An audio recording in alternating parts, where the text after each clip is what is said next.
Hello everyone for joining us. Welcome to the first webinar in the National Policing webinar series. We do have to wait for maybe about 30 seconds, 40 seconds, something like that. There's over 200 people signed up to join us today, and it will just take the Zoom platform a little bit of time to get them all to join us. So you're probably going to hear me say the same thing a few times before we actually get started. Yeah, I can still see people loading in gradually. Okay, yeah, so we still have people coming in bit by bit. If you are just joining us, we're waiting for the first about 30 seconds, 40 seconds, something like that. Waiting for the 200 people that have signed up to come and join us. And then we'll get started, which I think we can probably do round about now. Dave, are we okay for numbers? We have got 60. The number's still growing gradually, but okay, we'll it give looks it like it's hit a kind of a flat. Okay, great. So we'll start, and then people joining us, they won't miss too much. So as I said, thanks for joining us. My name is Richard Atkins from the City of London Police's Cyber Griffin team, and welcome to the first event in the National Policing webinar series, where different policing departments from around the UK are going to be producing webinars every few days, covering different aspects of cybercrime and cybersecurity. Today we're going to be talking about security awareness in organisations and how that's changed since COVID-19. But first, for those of you that haven't used Zoom or been on a webinar before, you actually have some options yourself and can interact with us throughout this webinar. So if you look on the bottom of your screen, you'll see you've got a Q&A button and a chat button. So on the Q&A section, you can actually type in a question that you want to ask any of our panelists. And we have Charlie, another member of our Cyber Griffin team, who's monitoring those questions. And we'll refer to him as we go and ask the panelists any questions that you put to us. You'll also see a thumbs up sign there that will vote a question. So if you see one on there that you actually like and you want to be asked, just give it a thumbs up vote, and that will push it to the top of the list. You also have the chat function there. So if you click on the chat button now, you should see some introductions from us.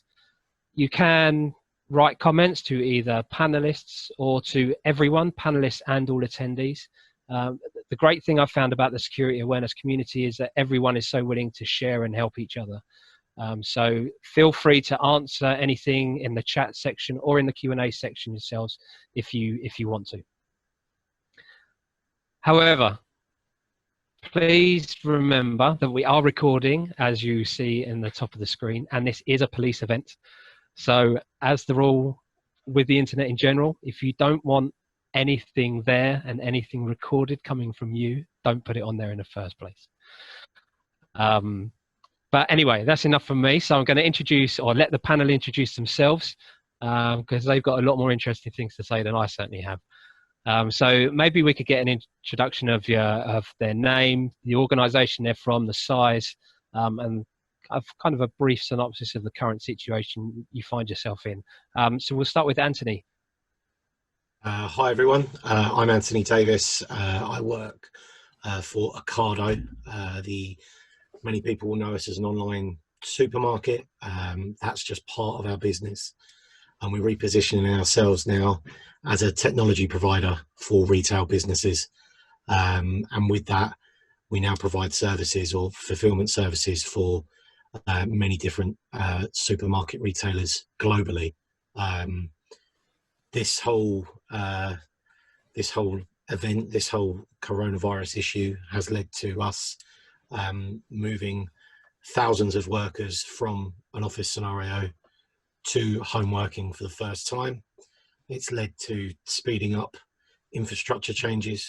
The whole threat landscape has changed overnight, pretty much about 4 weeks ago. So it's definitely brought its challenges, more of which we'll probably get onto over the next hour. But yeah, good to be here. Great, thank you. And Christos? Yeah, hi. So I'm Christos Simmeris. I am the Information Security Awareness and Education Manager. So we currently have, I believe, about 83,000 employees. in terms of our current situation, I think you've seen in the news, we think we've got about 14,000 of our partners currently on furlough. So obviously we've had to essentially shut one of our brands in their physical locations. We're still trading online, which obviously means security awareness is still a priority out there.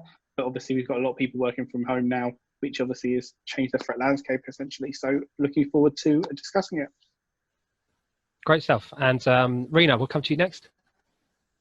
Hi, I'm Rena Shah and I work at Refinitiv as the Director of Cyber Culture and Strategy. Refinitiv is a fintech company and we offer financial software and risk-based products as well. We're in around 190 countries with around 20,000 employees. Generally, I'd say we're fairly kind of office-based, but we also have a fairly good working from home culture. So I say in some parts of the organisation, there has obviously been a shift in that we're working from home full time, but we're fairly used to working from home. So I'm sure we'll get into some of the challenges and opportunities this has brought for us. But great to be here. Great, thank you. It's great to have you here as well. And lastly, but certainly not least, Gary. Everyone, I'm Gary Hunter. I'm the head of IT for St Paul's Cathedral. Before the whole lockdown and furloughing, we were 105 to 110 members of staff with around about 250 volunteers touching the systems. As being, St Paul's Cathedral, it was very much a 97-98% of users were office-based, so we had to very quickly turn around our office-based staff to becoming home-based workers. We did have some very interesting challenges based there, but again, like everyone else, we'll obviously go into that later on. But thank you for having me on, and I'm looking forward to speaking to everyone. Yeah, it's great to have you. It's great to have you all on. We really do appreciate it. Gary, your microphone is a little bit echoey. Just wondering whether you might be able to turn it down just a touch. Hopefully, that might make you a little bit clearer. But yeah, again, great. Thanks for everyone for joining us on the panel and for everyone who's signed up and joined us today as well. So you mentioned some of the challenges there, and I'd like to start off with the challenges and the difficulties that you face. So hopefully we can end the session on more of a positive note about what's going well for you. So again, Anthony, I'm going to come to you first. You said you're an online retailer. Your business has probably taken off almost, probably recruiting a lot more people and a lot of unique challenges there that maybe some of the other organizations aren't facing. So just wondering whether you could kind of talk to us about your biggest challenges at the moment. So our business is this is what we're good at. We're good at we don't have shops. We're perfect for social distancing. Our business works in a scenario like we're in at the moment, definitely from a consumer's point of view, which has worked really well for us. That means we're busier than we've ever been. More users are trying to get on the site. More customers are trying to buy stuff. Baskets are bigger. I'm a little detached from that process, being focused on the employees. So I get wind of what's happening on the kind of shop front, but behind the scenes, it's everyone's been immobilized. Priorities have changed. All of a sudden there's a large focus on keeping the lights on, under immense pressure. If you imagine a supermarket with hundreds of people trying to get in, that's pretty much where we're at. So it's been challenging making sure that our staff who are now working from home are working securely has been challenging. People are trying to find new tools, new methods of communication, new collaboration techniques, and all of that. You can't just install this software. There's processes in place, and a lot of people don't realize or haven't realized that these processes are in place because they've never touched on them before. And at the same time, we're trying to communicate, and everyone else is now trying to communicate on our communication channels where because all of a sudden our communication channels have shrunk, and we haven't got plasma screens we can display messages on. We haven't got poster areas. All of a sudden, everything is on, you know, a 32-inch screen or a 15-inch screen, and that's where we're arguing for. So the quality of the communication is something that is really important as well. There's a lot of noise, and trying to get heard above that noise has proved to be a bit of a challenge, or it is a challenge that we face. And Christos, I suppose you almost have the opposite challenge to that. Is that right? Yeah, I think that's fair to say. If I look at the different areas of, obviously from Ocado's point of view, you don't have, like you said, you don't have that storefront there, whereas we have got, if my maths is correctly, I mean, I started counting earlier this morning of how many stores we've got because I couldn't remember at the top of my head. I think we're about 330 stores currently in the country. Plus we've got obviously our distribution centres, quite a few of them. We're opening up one, in fact, in Enfield in a couple of weeks' time, I believe. So during this whole crisis, a new one of our distribution centres will be opening. Probably quite a good thing considering we've seen a massive increase in our online trade, as I'm sure Ocado you have as well, as any food retailer has now. And obviously we've got the other half, where we've got 50 stores and all of them are shut. And they are completely shut. There is no work going on there. They've closed the lights down and we've got no partners in there at all. And 14,000 of those partners have been furloughed. So you've got the pressures within the stores, because obviously they're all key workers trying to keep to social distancing. We've got increased demand, which means when it comes to security awareness, they've got much less time to focus on security awareness and keeping our data safe than they have doing the everyday things that they do. So whether that's stacking shelves, because obviously we've got to get our food out there, whether it's serving our customers with the high quality we would expect of our partners. As I said, they've got less time to access the relevant training that they may need.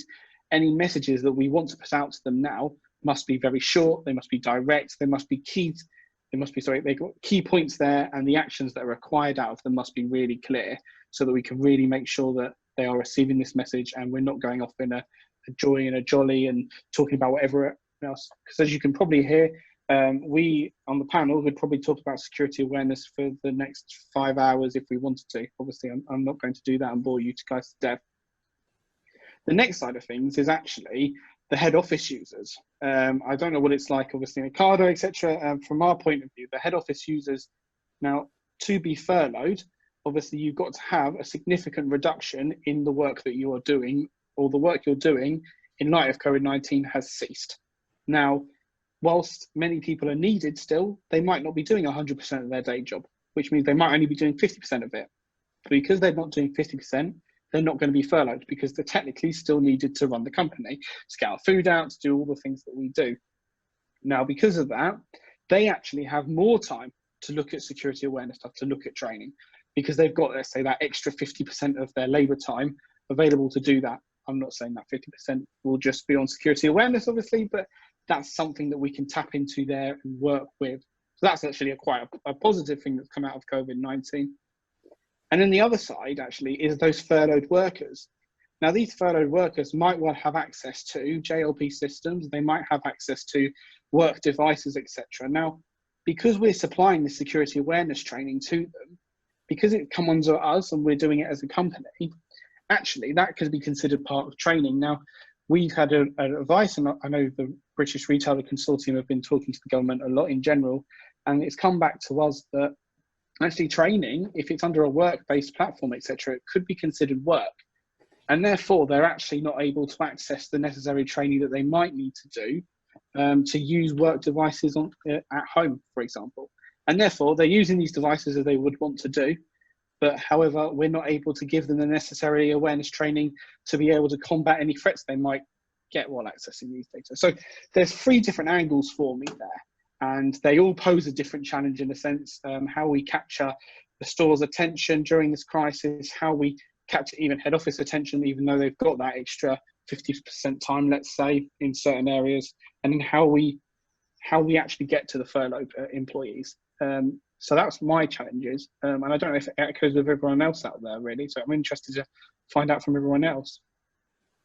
Yeah, Gary, I'm actually going to come to you next because I know that you've furloughed people as well. So what similarities do you see there with Christoph? Yeah, absolutely. I mean, the Cathedral is highly reliant on the tourist industry and the doors being open. And at the moment, because, you know, a lot of footfall, a lot of travel in London and actually in the Cathedral itself, our doors are closed. So we have had to furlough a significant number of our staff. And like Christos is saying, although someone may be doing 50% of their role, can we use the other 50% elsewhere? Well, it is quite a challenge there to maybe retrain someone very quickly to do a similar or a completely different role. And so we have had those challenges. Just the whole culture shift from being an office-based worker to sitting at home with remote desktop, understanding shared resources, and educating our staff on and our users on shared resource. No, you can't use Dropbox. No, you can't use Zoom. You can, but not in the shared resource. And those educations are kind of an ongoing challenge for our department. We may have reduced staff, but the ones that are there have in a way stepped up, and I think are probably working perhaps longer hours, different hours. So the hours where we would normally be rebooting servers, doing our normal checks and patches, we've had to work around that as well, because we have got sometimes members of staff saying, well, I'm not going to work during the day or most of the day because I have a family member I'm looking after. I'll start working at, say, 2 o'clock in the afternoon, which will push them through to 8 or 9 o'clock at night, which means our teams are then looking at, you know, making their patches and doing their changes and booting servers and stuff at different times. And that, I suppose, is a challenge in some ways to kind of help to also educate staff, saying, we only have a finite staff. I have myself and one other member of staff working at the moment. So there has to be some time in the day or night to be rebooting these servers or doing these patches. One of us has to do it.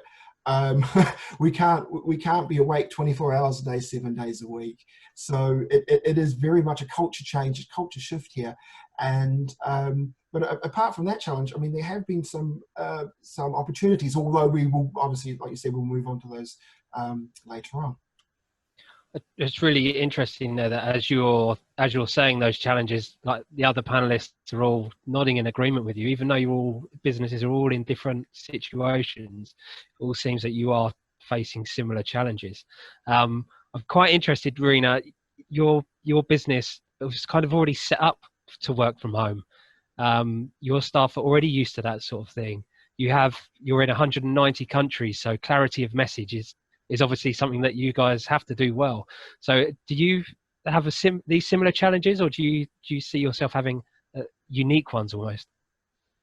So I would say some of our workforce are used to working from home, but not the whole workforce. So, you know, we've had very similar challenges very quickly in certain places. We've needed to get people up and running, you know, to actually work from home. So some of those challenges have been quite similar. But I think kind of the view that I've really been taking, and I've been working very closely with our internal communications team, is kind of from a people point of view, this is a time for a lot of people of a huge amount of change. There's a lot of emotions going on, that, you know, there's kind of emotional turmoil from all different angles, and suddenly people are working from home. They may not be, they can't send their children to school, so they've got to think about homeschooling. You know, unfortunately, with what's happening, you know, there might be people unwell as well in the household, and all those sort of things.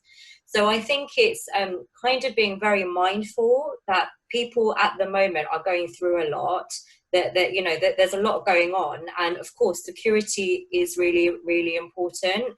and we do need to get our message heard, but it's got to be done in a way that's quite sensitive to what everyone's going through. There's loads of different messaging that needs to go out from a company point of view. So again, from a people point of view, you know, the support that's available for people, you know, from an emotional point of view, health and safety support. And then we've got our security messaging.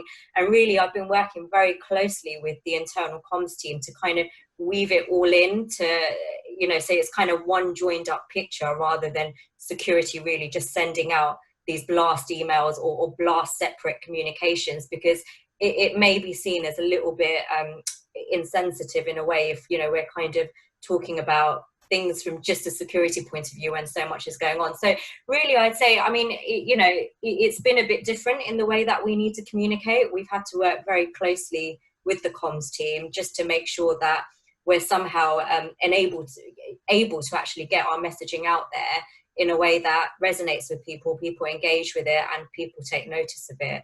So it's been interesting really kind of weaving in our messaging in different ways to what we're used to doing. Yeah, it's fascinating. I completely agree with, I think it was like what you said, Christos, that we could take a whole hour on each and every individual subject that we've all mentioned so far. So to try and cover everything in an hour is going to be impossible. I'm going to just go to Charlie and see whether there's any questions from the people watching, which maybe you guys can help with them. Charlie, have we got anything? Yeah, hi Rich. Yeah, we've had a few really good questions, and one of which has had quite a lot of interest and has been partially answered, so I'll rephrase. But the gist of the question is that there are indications that as the change happened with COVID-19 and the environment that caused, companies may have had to sideline awareness to a degree as they focused on their core functions. So the question is, firstly, have companies seen, as people turn to home working, a significant rise or fall in incidents? And secondly, how much has awareness kind of made its way back onto the agenda following such a massive change to the way that we do business? So I'm going to put that open to all of you. Whoever would like to answer that, feel free. I'll do a partial answer to start with. I had concerns putting everyone working from home into a new shared resource, and I thought, we're going to get so many rises in dodgy emails, issues with spam, etc. And my users have actually surprised me, and I've found that the users are actually thinking more about cyber awareness and etc. now than they probably were 3 or 4 months ago. I'm not sure why or what has sparked this, but I've found staff challenging emails that look a little bit suspicious, and challenging them and getting verification in more legitimate ways. I mean, I'm very impressed with the way that my users have definitely stepped up and not, I suppose, fallen backwards. So how are the rest of you guys finding that sort of, that area of the security? I agree with that actually. So I think there's a lot more awareness out there because people are working from home, and in general there's a lot of stuff in the news about this corona scams, etc., that are going on. People know they're working from home now, and they're using all sorts of new technology to, you know, conference with their families, etc. There's been, you know, huge amounts of press on Zoom and, you know, apps like House Party, etc. So I think people are just maybe thinking about it a bit more, and, you know, kind of a lot more maybe attuned to some of the risks that are out there. And I've always been kind of a big believer, and I'm sure everyone else on the panel, in that when we're doing any kind of awareness, you need to really try and personalize it. And, you know, this is a great opportunity actually, because, you know, we're talking about cyber awareness in the workplace. Well, your workplace is actually now your home, so you need to create a cyber aware home.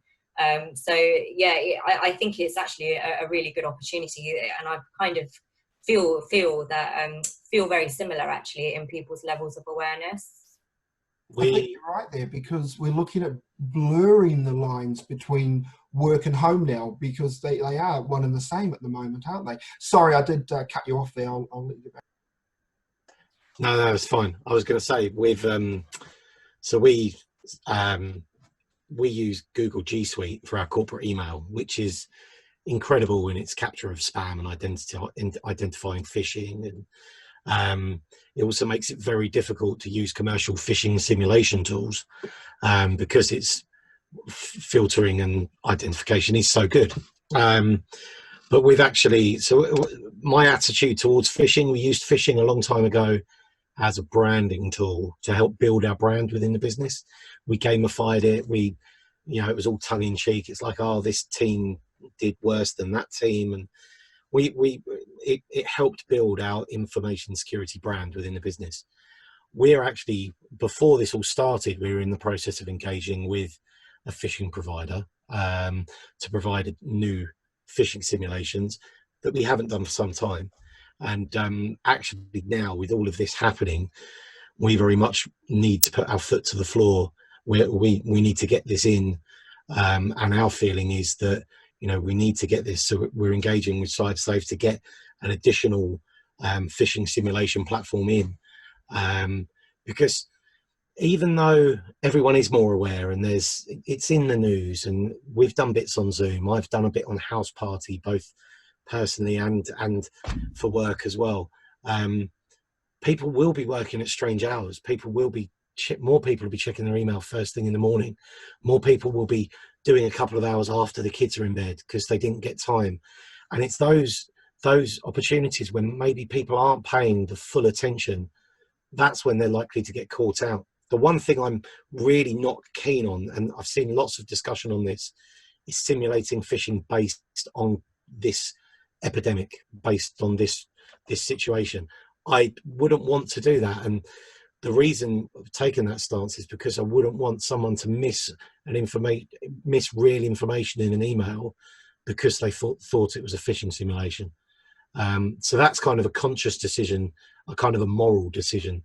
But very much, I think now is the time from my point of view, that we need to reinforce that training like we haven't done before, because people will be less attentive than they normally are during their work hours in the office.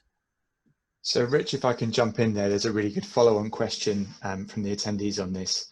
And it's, do you feel, or do you think that staff now have more time to look at emails in a calmer and more measured way, and hence are picking up scams? Or would you say the opposite's happening? And from your answer, I think it may be the opposite.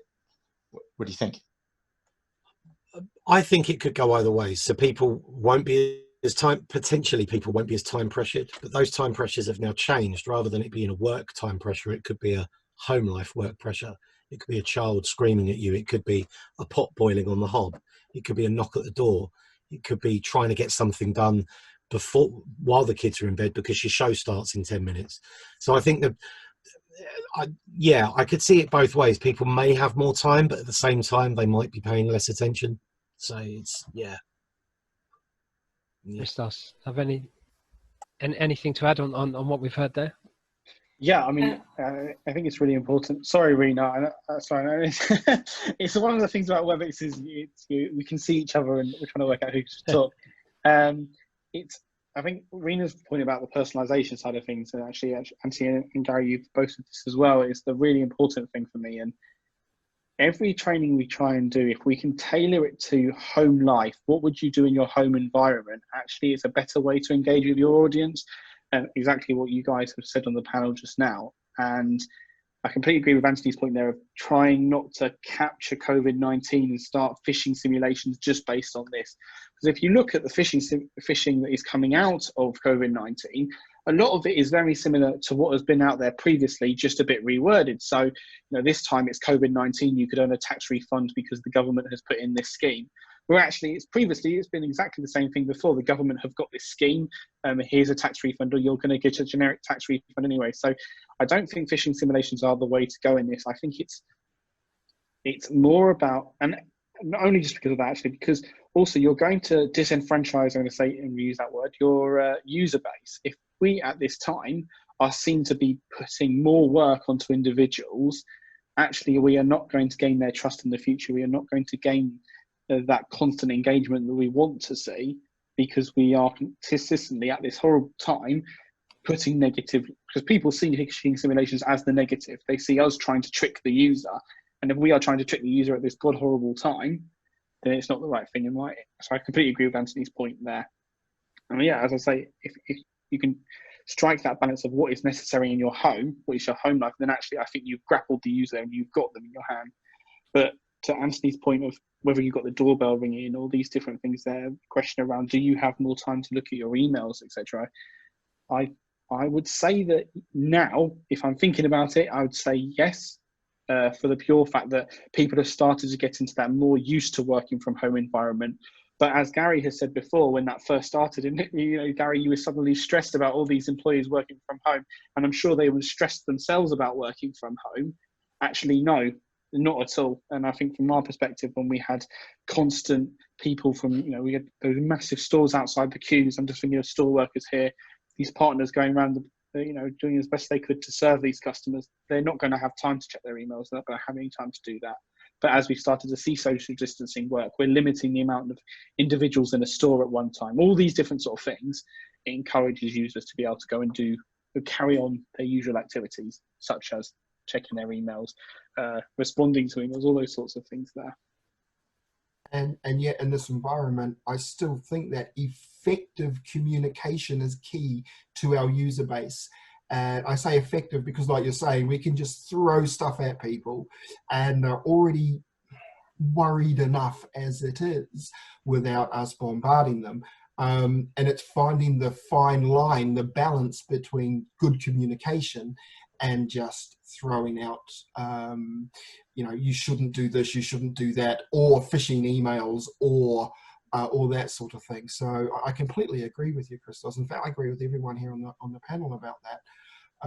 And I'm working myself with our communications team on the best ways of communicating security, but other factors as well within the organization that, or within the IT department, that they still need to know about and understand. But they've got so many other stresses and worries. We don't want to bombard them with anything that's not going to effectively help them through this situation as well. And I suppose sorry, Christos, you go. Oh no, sorry. I was just going to say, I've just seen a question from Alicia actually on our Q&A. I thought it kind of suited to what we were discussing just now. The question is, I'm sorry, Charlie, I'm taking your job here. But if we don't push out training to colleagues on phishing, for example, like we were just talking about now, and how we don't want to, essentially, and actually, Rena, you were talking about earlier, you don't want to push out the messaging because we're not the only message out there. Actually, the whole health and safety example there. Actually, I think it's about, as Rena said earlier, how you embed that into your current messages that are going out there. So whether you've got your IT are currently doing a massive piece about how to work from home, how to log on via VPN or whatever it may be, you can simply attach a small message about how to securely log into your VPN or bits and pieces like that. So it's subtle, but it's still there. And I think, sorry, just answering that question, that is the best way to do it, rather than, boom, as Rena said, let's send out emails from security. It's not necessarily the best thing to do at this time. It's about how we can integrate and work together. And I think in the future, actually, from an internal comms perspective and security awareness perspective, actually, the two working closely together now poses much better for the future when we do come out of this crisis. And I think from a phishing perspective, because we're focusing a little bit on that, phishing, I completely agree. A phishing sim around COVID is absolutely not the thing to do, just like everyone said. It's unethical and we'd lose trust as a security function doing something like that. But that's not the only way to train around phishing. So simulations do have a place in the awareness program, but I think there's a lot of different ways in how you can get your messaging out, around the risks of phishing, because we are seeing them increase. So, we've had reports come through from Interpol saying actually the amount of phishing threats coming into organizations now, that there's been a huge percentage increase. But it's just being mindful in this particular situation, how you raise that awareness? It's an interesting one, because Rena, me and Rena have discussed phishing previously, and I've previously banged the drum for how important phishing is, not as a awareness tool, but more of a brand building exercise. And indeed, that's where I've always historically seen its value. It's only now that maybe my position on that is changing somewhat. But with regards to Alicia's question of pushing out training to colleagues on phishing, if it comes to simulation, I think, like, if we didn't have a phishing simulation tool, or didn't have one coming on board very soon, would I be looking for one now? Probably not.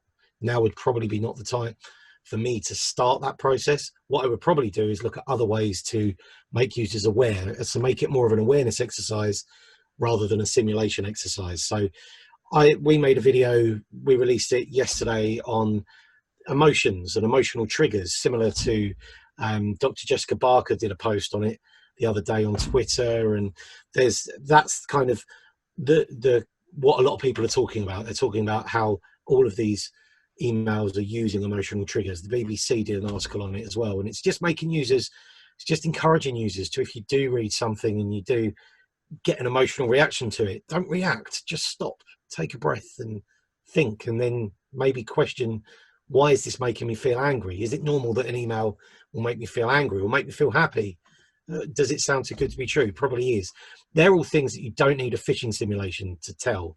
You can do all that with decent awareness messaging, if you've got the bandwidth, and if you've got the platform, and if you've got the box to stand on, which not everyone has in this situation, I suppose.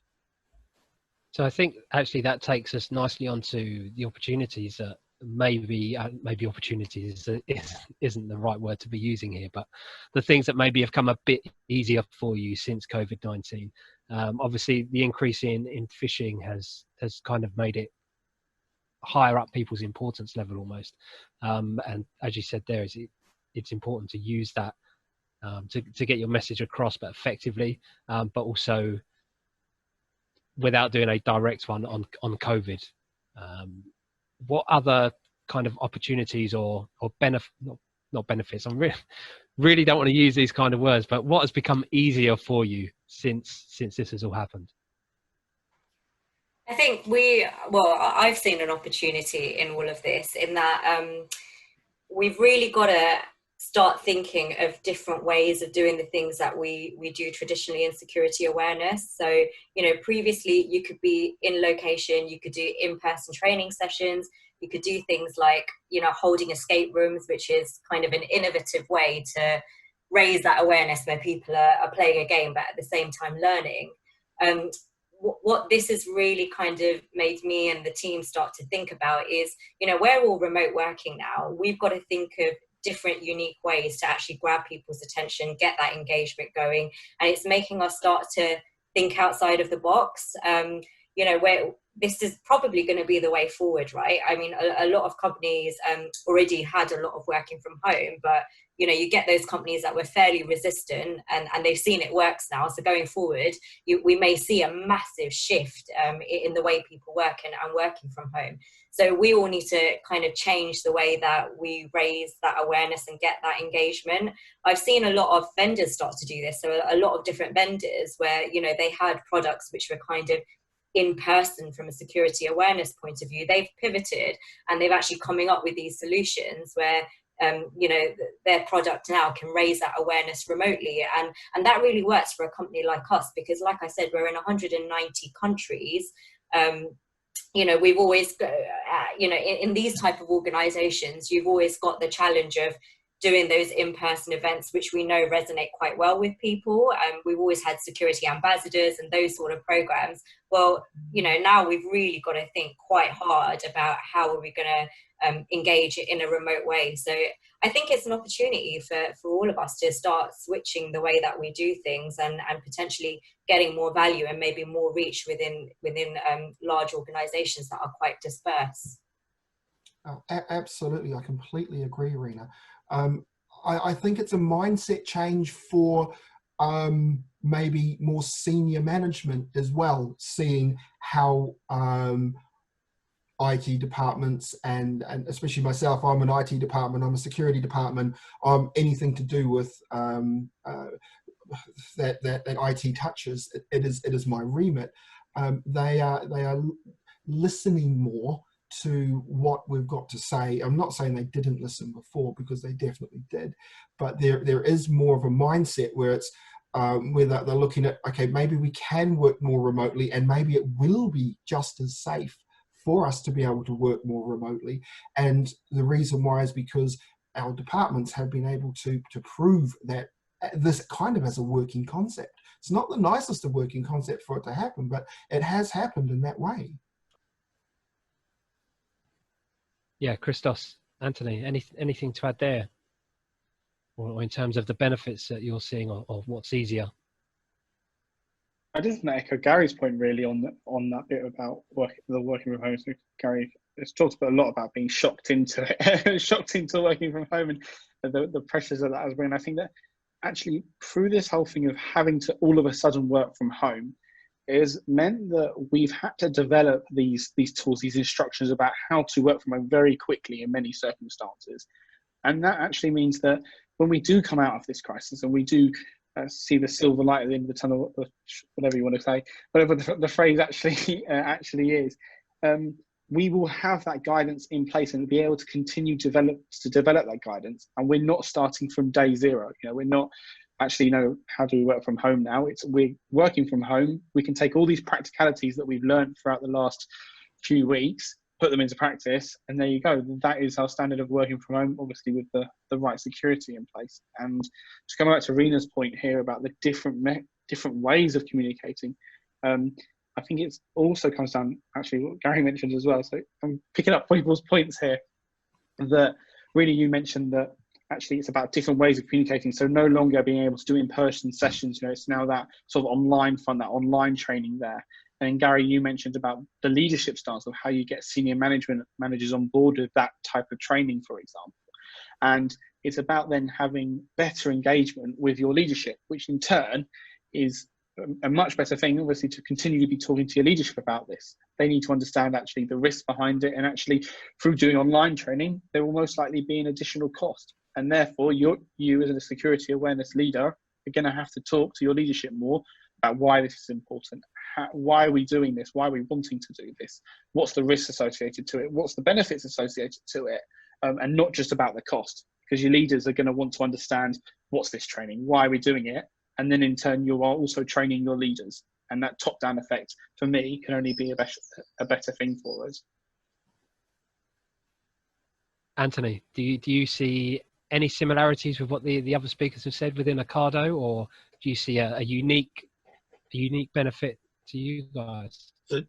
I think the biggest benefit for me is that now, for the first time, everyone's on a level playing field. So us being based at head office, it was really easy to just focus our concentration on them and how they communicate and how they act. And it was really easy at times to forget you've got offices in Poland, you've got an office in Spain. It's easy to forget that you've got employees that need exactly the same communication and exactly the same training in various satellite offices in multiple countries around the world. And now everyone's in the same boat. We're all sat in front of a screen in a bedroom somewhere, because all of them are working from home. So yeah, now as far as the office staff are concerned, everyone's in the same boat. Everyone's looking at the same shop window, and our little corner of that shop window. So yeah, that's a nice reminder, and it means that we know that the same content is going to get the same appeal and the same visibility across the board. That's one of the benefits. That's a real kind of wake up call to this. The other benefits are, all of a sudden, if you had a list of your priorities, and there'd always be stuff that would bubble under the top 3 that would never quite get the attention, because there'd always be something more important. And now some of those are like using personal devices and home networks, and now all of those are getting the attention they deserve. So if in 3 months' time we are all back in the office, at least we know that for 3, 6, 9 months, if people are working from home, they're doing it safely, and that those messages are now part of that platform. They're now in the dictionary, and people will call on them, and they won't be new to people in the future. So it helps us address areas that we might not have really given enough attention to before. That actually leads on a desperate bid to take back my role as questions master. That really does lead on nicely to a couple of questions we've had from the floor. So one here is saying that in many ways, the marked increase in phishing has stolen the limelight to a degree. What work is being done to look at the more physical aspects of security, say the loss of assets? And another one talks about the subject you just mentioned, Anthony, which was, are people at home using their own devices, and how are companies shaping up to deal with what is likely going to be more IoT devices being used in everyday work? Anyone, feel free. Getting blank looks all round. Did I step in and kill it? Anyone want to take it? We'll come back to that one. We'll come back to that one. I do have a question from myself, actually, for Rena. This may be a little bit unique to your organisation, but just from what Anthony was saying about, you have all these people in these satellite offices around all these different countries. Your organisation is in 190 different countries. Are there any lessons that you've learned from how maybe other countries have been maybe a couple of weeks ahead of us in terms of the restrictions that they've had to put in place and how they've dealt with it? Yeah, I think Refinitiv as an organisation, we've got a large base in China. So obviously they were, impacted a lot sooner than what happened over here in the UK and the US, etc. So I wouldn't say so much from a security awareness perspective, but in general, as an organisation, I think a lot of lessons were learned around what was happening in China and really kind of what needed to happen, IT equipment, etc., needing to get out to our employees so they could actually work from home. So as an organisation, those lessons were then applied to all the other countries. That the impact was a little bit later. Really, from an awareness perspective, I wouldn't say that there was too much difference in that. We just have we've got to continue doing what we're doing and getting those messages out. And we've obviously, like I'm sure the other companies have done, a campaign around working from home securely and all of that type of stuff. So, I wouldn't say there was a huge amount from an awareness perspective. It was just we were a bit ahead of the curve actually in general as a company in it happening in China initially. And this is to the whole panel, and then we'll go back to the Q&A section again. But how are you measuring engagement at the moment in your programs? I don't think there's too much change really. Like, we've all got our ways that we measure engagement. There's loads of different ways, all the way from your kind of standard compliance statistics and how many people are completing your e-learnings, your phishing simulations, and then the kind of, more detailed analysis that we're all doing, like culture studies and that type of stuff.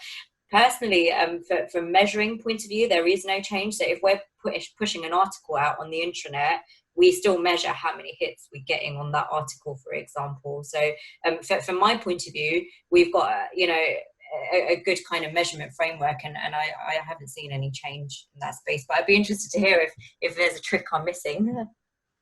Has anyone else seen any, rises or falls in engagement?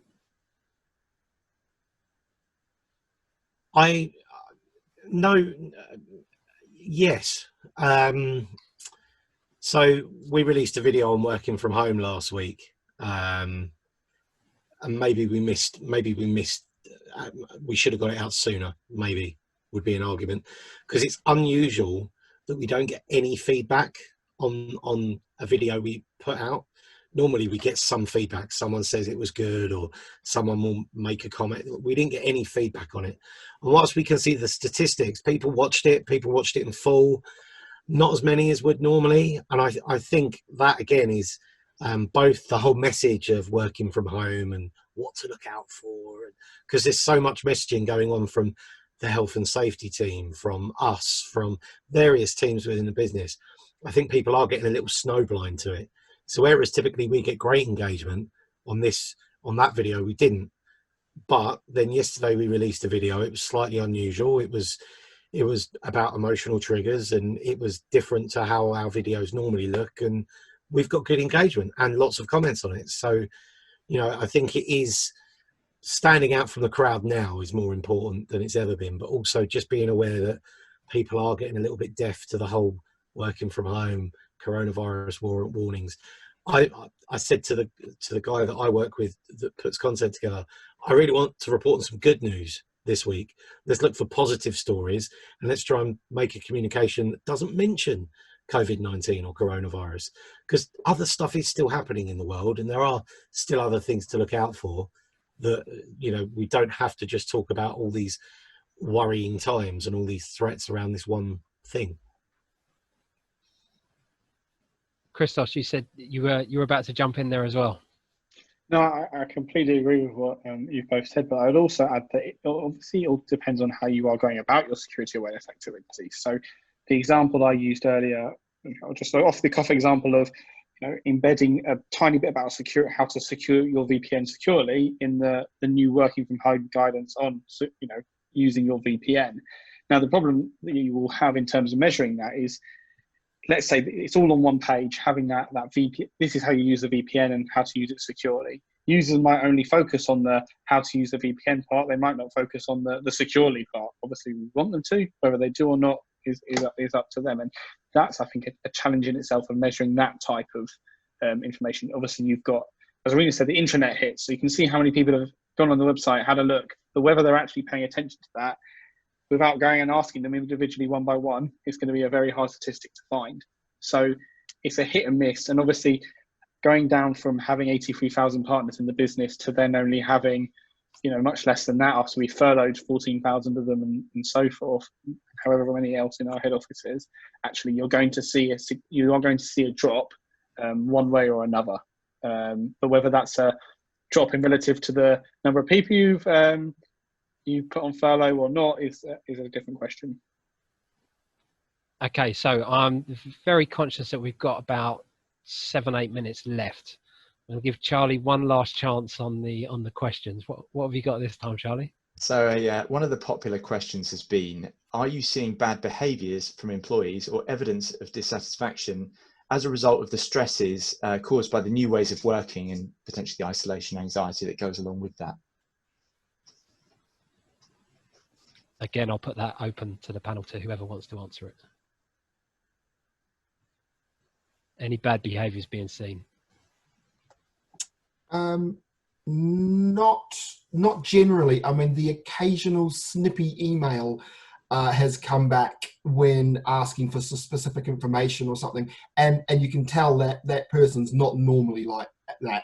So the stresses are definitely showing, and it's it's down to all of us to rise above it and understand that this is a completely unknown situation for a lot of people. They do not work from home and they haven't been put under these stresses before. So not across the board, but occasionally, yes. And it is a case of look at it, understand, smile, and then write back the nicest answer that you can to that person, because they're not doing it because they're upset with you. They're probably upset with something completely different, and you are the outlet at this point in time. So, and that's about the only thing I've had. Users aren't abusing the system. The systems are handling things well, and I've really got to take my hat off to my to my IT staff and to the users of the systems for actually staying within the guidelines and the rules that we've set out. I think for this, I absolutely agree with what you said, and I think this is kind of sort of a HR type of issue, really, and HR generally in these situations will be putting good guidance out there. So, you know, recently I've seen something around, you know, if you're seeing these sort of behaviours, you know, someone may be a bit more withdrawn than they usually are, or, you know, they're not getting involved in the sort of social conversations that they normally would get involved in, and all sorts of other sort of signs. It's really kind of just educating the workforce around people are under stress at the moment, and these are the things to look out for.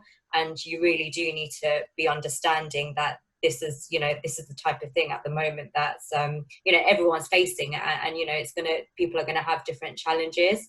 The other thing that I just wanted to add from a behaviour point of view, so I think this was briefly spoken about at the beginning of this panel about, you know, people potentially using unauthorized conferencing tools or all these type of stuff on work systems. I think probably in all organizations we're seeing an increase in that, because you know, people are trying to communicate with their families, etc. And you know, you may end up seeing an increase in a tool that's not authorized being used on work devices. And really, I think it's for the security team to really kind of decide on what the best course of action is. But really, I'm very much a believer on taking a risk-based approach to this. I mean, what is the risk to us as an organisation with the employee using this, and then making a call on what should actually be done? Because again, it's unusual circumstances. You know, it's not the normal working environment, so we are going to see this stuff, but you just have to be mindful and take that risk-based approach. I think a great example of this for us was we had users wanting to use Zoom, and we've onboarded Zoom in a really small, really unique way for one specific use case. But a number of users were like, oh, I really want to use Zoom. And it's like, why do you want to use Zoom? We use Google Meet. Google Meet is fine. It's perfect. It works well with our VPN because we've got it whitelisted. And they were like, because I like the grid view that Zoom offers. And it's like, well, that's... And in the end, there was a plugin. Someone found a Chrome plugin, Chrome extension for it. And now actually Google are rolling that out as a feature in response to this whole, obviously this person wasn't the only person, but why do you need this tool? Why do you need this tool? Why do you really need this tool? Okay, because it looks pretty. Okay, then maybe we don't really need this tool. But it's getting the users to ask the question is the first challenge. And we've done awareness on, do you want to use a new tool? Talk to us. We'll help where we can. We don't like saying no. It's being seen as an enabler rather than a blocker. But that's the whole function, the whole information security function, and that's not something you can do in 4 weeks working remotely. So we've got about less than 3 minutes left. So I'm going to put you all on the spot and ask for a 30-second answer from you into where do you see the future of security awareness? Where do you see it ending up post-COVID? And we'll go with the order that we went with at the start. So Anthony, I'm going to throw straight back to you. So probably for me, it will be smarter messaging, short messaging, and we've got a really relaxed tone at Ocado, a really friendly tone, almost, for want of a better word, it's almost banter. You know, it's not formal, and that works, and it's keeping that up. We have a very relaxed tone compared to any other communication in the business. So keeping those channels open, staying frequent, but making sure the quality's there to keep that engagement strong. That's the key message for us. And Christos?